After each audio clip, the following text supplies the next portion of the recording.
स्वागत है आपका विज्ञान दृष्टि के ऑनलाइन प्लेटफॉर्म के ऊपर। दोस्तों, सीएसआर नेट जेआरएफ के एग्जाम में आपका कंटेंट आपको कम फेल करवाता है, लेकिन आपकी गलतियां आपको ज्यादा फेल करवाती हैं। मैं आपको 5 उन गलतियों के बारे में बताना चाहता हूं जो 99% एस्पायरेंट करते हैं और एग्जाम में जाकर फेल हो जाते हैं। और अगर आप भी इनमें से कोई गलती कर रहे हैं तो आपको मुझे प्रॉमिस करना होगा कि आप इन गलतियों को जरूर बीट करेंगे, और अगर आपने इन गलतियों को बीट कर दिया तो आप एग्जाम में जरूर टॉप रैंक हासिल कर सकते हैं और जेआरएफ जैसा एग्जाम बहुत आसानी से आप क्वालिफाई कर सकते हैं। सबसे पहला, सिलेबस। अब सिलेबस गलती कैसे हो सकता है? एक सिंपल सा वर्ड आपको दिखाई दे रहा है, लेकिन ये आपकी जो प्रिपरेशन है उसमें बहुत बड़ी भूमिका निभाता है। क्योंकि अगर आप सिलेबस को प्रॉपरली एनालाइज नहीं करोगे, अगर आप खुद को क्लियर नहीं करोगे कि मेरा स्ट्रॉन्ग पॉइंट कौन सा है, मेरा वीक पॉइंट कौन सा है, मैं एक बार पीवाईक्यू को एनालाइज कर लेता हूं, मुझे कौन सा पार्ट पढ़ना है। मैक्सिमम बच्चा यही नहीं जान पाता कि उसको पूरा सिलेबस पढ़ के जाना है या फिर उसको कुछ चैप्टर्स छोड़ के जाने हैं। छोड़ के जाने हैं तो कौन से चैप्टर छोड़ के जाने हैं, और अगर उसको ऑर्गेनिक पढ़नी है तो किस सीक्वेंस में ऑर्गेनिक पढ़नी है, फिजिकल पढ़नी है तो किस सीक्वेंस में फिजिकल पढ़नी है, और अगर उसको इनऑर्गेनिक पढ़नी है तो किस सीक्वेंस में पढ़नी है, ये उसको कोई आइडिया नहीं होता। जो भी उसको पढ़ा दिया जाता है, कोई बच्चा पहले स्टीरियोकेमिस्ट्री ही पढ़ रहा है 1.5 महीने तक, कोई बच्चा ओएमसी ही पढ़ रहा है 3-4 महीने तक कोचिंग के अंदर या फिर कहीं भी नोट में जब वो पढ़ रहा है, तो उसको प्रॉपर आइडिया ही नहीं होता। और जब तक आपका सिलेबस बेटर नहीं होगा, आप अपने सिलेबस को नहीं समझोगे, आप किसी भी एग्जाम को नहीं निकाल सकते हो। आपको सबसे पहले सिलेबस को समझना होगा, खुद को समझना होगा, और आपका स्ट्रॉन्ग और वीक पार्ट वो आपको समझना होगा।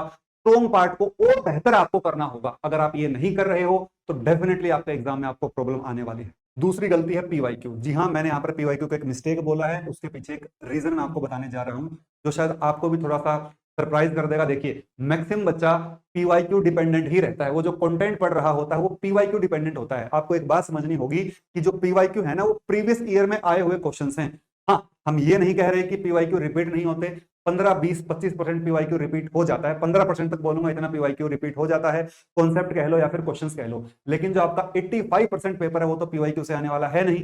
तो आपको पीवाईक्यू से हटके भी कुछ कॉन्सेप्ट पढ़ने होंगे। और दूसरी सबसे बड़ी दिक्कत क्या है, आप जहां से भी पढ़ रहे हो ना, जो भी आप पढ़ रहे हो, आप वहां पर पीवाईक्यू कंप्लीट भी नहीं करते हो। ये भी सबसे बड़ी प्रॉब्लम है कि आप केवल वही पीवाईक्यू करके जाते हो जो इजी वाले होते हैं, जो हार्ड वाले पीवाईक्यू होते हैं। आप सोचते हो कि तो 2014 में आ गया था, अब तो नहीं आएगा, ये तो 2024 में आ गया था, अब तो नहीं आएगा। तो आपको इस टाइप की मेंटलिटी से बच के जाना है। जितने भी प्रीवियस ईयर क्वेश्चन हैं, मैं ये फिर से रिपीट कर रहा हूं, आपको पीवाईक्यू करके जाने हैं। कम से कम 10 से 12 पेपर के तो पीवाईक्यू जरूर करके जाने हैं लास्ट वाले। मैं तो ये कहूंगा नेट, गेट और टिफर के पीवाईक्यू जरूर लगाकर जाइए। साथ के साथ मान लीजिए आपने क्वांटम पढ़ा है, मान लीजिए आपने थर्मोडायनेमिक्स पढ़ा है, तो थर्मोडायनेमिक्स का कोई भी पीवाईक्यू आपसे स्किप नहीं होना चाहिए, चाहे वो आपका इजी हो चाहे वो आपका हार्ड हो। मैं आपको कितने एग्जांपल बता सकता हूं जो 99% बच्चा, मान लो कोई यूनिट करके जा रहा है, उस यूनिट में वो उन पीवाईक्यू को छोड़कर जाता है, या फिर उसको वो पीवाईक्यू करवाए नहीं जाते, वो खुद से बच्चा एनालाइज नहीं करता है। तो आपको अगर पीवाईक्यू करने हैं तो कंप्लीट पीवाईक्यू करके जाने हैं। करने तो है ही, लेकिन पीवाईक्यू के ऊपर डिपेंडेंसी नहीं रखनी है, क्योंकि पेपर का पैटर्न धीरे धीरे डिफरेंट हो रहा है।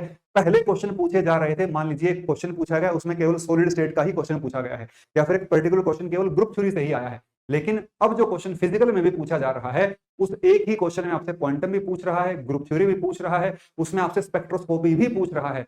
सॉलिड के ही क्वेश्चन में आपसे क्वांटम पूछ ले रहा है, कंडक्शन बैंड, वैलेंस बैंड के अंदर क्वांटम लगाकर वो भी आपसे पूछ ले रहा है, क्वांटम के क्वेश्चन में स्टैटिस्टिकल पूछ ले रहा है। तो ये भी आपको ध्यान रखना है, और आपको नए टाइप के क्वेश्चंस जो प्रैक्टिस करने होंगे ज्यादा से ज्यादा, ताकि जब आप एग्जाम सेंटर के अंदर बैठो, जब आप पेपर के अंदर बैठे हुए हो, तब आपको कुछ भी नर्वसनेस फील ना हो। वैसे क्वेश्चन आप ऑलरेडी देख चुके हो। इसके लिए आप हमारा रिपीटर वाला बैच ज्वाइन कर सकते हैं, अगर आपकी इच्छा है। उसमें हम लोग इसी टाइप के क्वेश्चन करवा रहे हैं, अगर आपका मन करे तो आप उसको ज्वाइन कर सकते हैं। तो मैं सिर्फ इतना बोलना चाहता हूं कि पीवाईक्यू के ऊपर कंप्लीट डिपेंडेंसी को बंद कर दीजिए। अगर आप ये कर रहे हो तो आप एग्जाम के बाद बहुत पछताने वाले हो। अगली गलती है रिवीजन। अब रिवीजन को मैं गलती बोल रहा हूं, इसके पीछे एक रीजन है।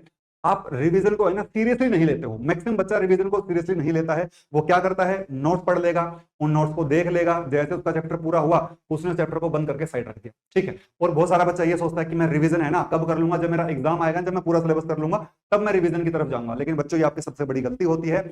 आप है ना मेरे कहने से इस चीज को सुधारिए। आप क्या करेंगे, जो भी आपने एक दिन पढ़ा है पूरा का पूरा, या तो आप रात को सोने से पहले 1 घंटा दीजिए। 1 घंटे में पूरे दिन में आपने जो पढ़ा उसको रिवाइज कर सकते हो, या फिर अगले दिन मॉर्निंग में सुबह उठ के सबसे पहला काम आप यही बनाइए, यही करिए, यही अपनी आदत बना लीजिएगा कि जो आपने पहले दिन पढ़ा है उसको आपको अगले दिन मॉर्निंग में रिवाइज करना है।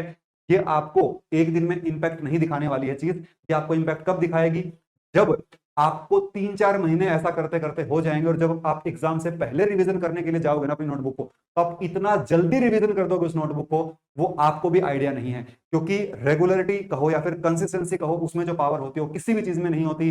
अब अगर आप एक दिन पूरा रिवीजन कर लोगे, हफ्ते में एक दिन, मैं उसको इतना बेटर नहीं मानता हूं। हालांकि मैंने एक प्रॉपर वीडियो भी बनाई है कि आपको किस तरीके से एग्जाम की प्रिपरेशन करनी चाहिए। आप चाहो तो उस वीडियो को जाकर भी देख सकते हो, उसका लिंक वीडियो के डिस्क्रिप्शन में दिया गया है। तो मैं बोल रहा था कि आपको है ना, वीकली रिवीजन की बजाय डेली रिवीजन के ऊपर फोकस करना चाहिए, क्योंकि रेगुलरिटी, डिसिप्लिन, कंसिस्टेंसी, इनका कोई तोड़ नहीं है।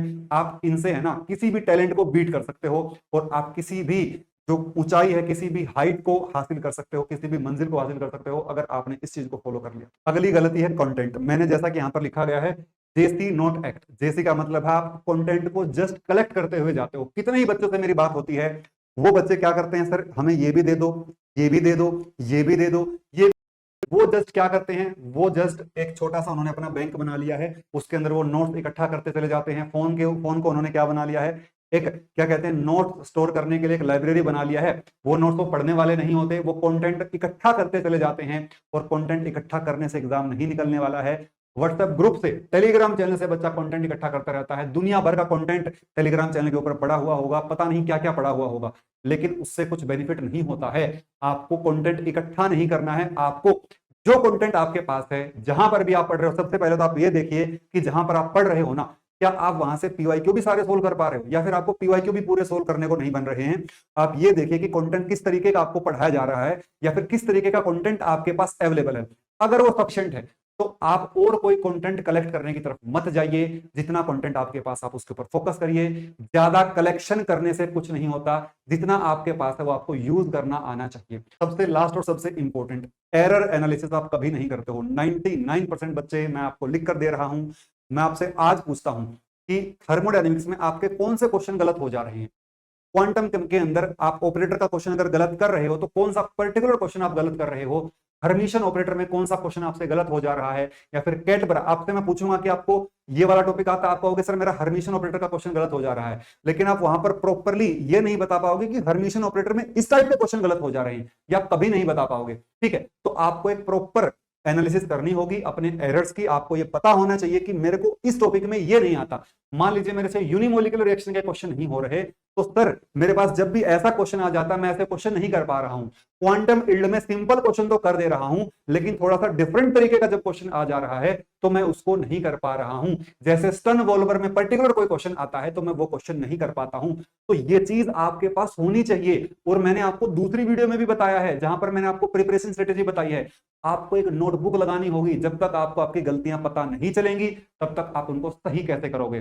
जब तक बीमारी पता नहीं चलेगी, इलाज कैसे होगा। तो आपको इसी जो फिलोसफी है उसको फॉलो करना होगा। और मैं आपको एक बात बताता हूं, अगर आप अपने गलतियों को देखने लग गए, और जब तक आप गलतियों को देखोगे नहीं, सही नहीं करोगे, और जब आपको खुद की गलतियां दिखाई देंगी, तो डेफिनेटली आप उनको सही करने के लिए काम करोगे।